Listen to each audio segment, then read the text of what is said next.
हा जो बॉक्स तुम्ही माझ्या हातामध्ये बघताय ना, तर तो काचेच्या ग्लासाचा बॉक्स आहे आणि मी हा फेकून देणार होता. पण माझ्या लक्षात आलं की आपण ह्याच्यासाठी काहीतरी बनवू शकतो. तर माझ्या छोट्या मुलीचे छान छान छोट्या गोष्टी ठेवण्यासाठी मी ऑर्गनायझर बनवणार आहे.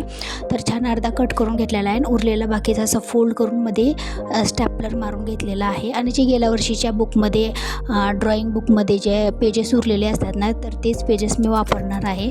आणि जे गम आहे ना, ती लावून पूर्ण कवर करून घ्या. ह्याच्यामध्ये छान तुम्ही छोट्या तुमच्या मिरी पिना असतील किंवा सेफ्टी पिना असतील, टिकल्या असतील, तुम्ही हे सगळं सामान याच्यामध्ये ठेवू शकता आणि पटकन इझिली सेपरेट ठेवता येतं आणि आपल्याला लवकर वेळेवर ते भेटतं पण. जर तुमच्या घरी ना एखादी रेड कलरची टेप किंवा येल्लो कलरची टेप किंवा ब्लॅक कलरची टेप अशा असतात ना, तर ते वर तुम्ही चिटकवून देऊ शकता. जसं मी आता पुढे व्हिडिओमध्ये दाखवणार आहे. हे वरतून ना अशी येल्लो कलरची टेप लावून द्या, खूप छान वाटते. आणि जर तुम्हाला छान असे डिझाईन वगैरे काढता येईल, फुलं पानं, तर तुम्ही त्याच्यावर काढू शकता. माझ्याकडे तेवढा वेळ नव्हता म्हणून मी काढलेला नाही. तर याच्यामध्ये बघा मी काय ठेवलं आहेत, माझ्या लहान मुलीच्या पिना ठेवलेल्या आहेत आणि हे आहेत तिचे आंबाड्याला आपण जे गुलाबाचे फुलं लावतो ना, तर ते आणि छोट्या टिकल्या आहेत. हे ब्रासलेट आहेत तिचे. आणि मुलांना शाळेत जाण्यासाठी ना 2 पोनीज घालावे लागतात, तर त्यासाठी जे रबर बँड आहेत ना, तर ते ठेवलेले आहेत. आणि मग छान अशा कवरमध्ये ते ठेवून दिलं तरी चालते किंवा तुम्ही असं पण ठेवू शकता ओपन. मग मुलं जेव्हा शाळेत जातात ना, तेव्हा अशी कामं करून घ्यायचे.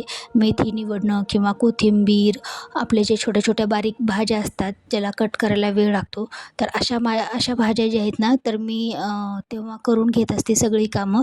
आता माझी कोथिंबीर आणि मेथी निवडून झालेली आहे. तर मी ह्या भाज्या ना धुवून कधीच निवडून ठेवत नाही. मी न धुताच निवडून ठेवते आणि मग जेव्हा करायचं असतं ना, तेव्हा धुवत असते. तर मग आता इथे मिरच्याची देठं काढून ठेवणार आहे मी. आणि ज्या काही आपल्या छोट्या 2 दिवसाच्या भाज्या उरलेल्या आहेत फ्रीजमध्ये, तर ते मी कट करून ठेवणार आहे. गवारच्या शेंगांना सकाळी वेळ लागतो. अशा वेळेस म्हणजे आधीच तयारी करून ठेवायची. लसूण माझ्याकडे होता त्याच्यामुळं मी काही आणखी जास्त काही सोलून ठेवलेलं नाही. तर हे अशा लसूण किंवा काही छोट्या गोष्टी येतात ना, ही पूर्वतयारी आधीच करा म्हणजे स्वयंपाक पटकन बनतो. फुलगोबी पण मी छान अशी कट करून घेतलेली आहे.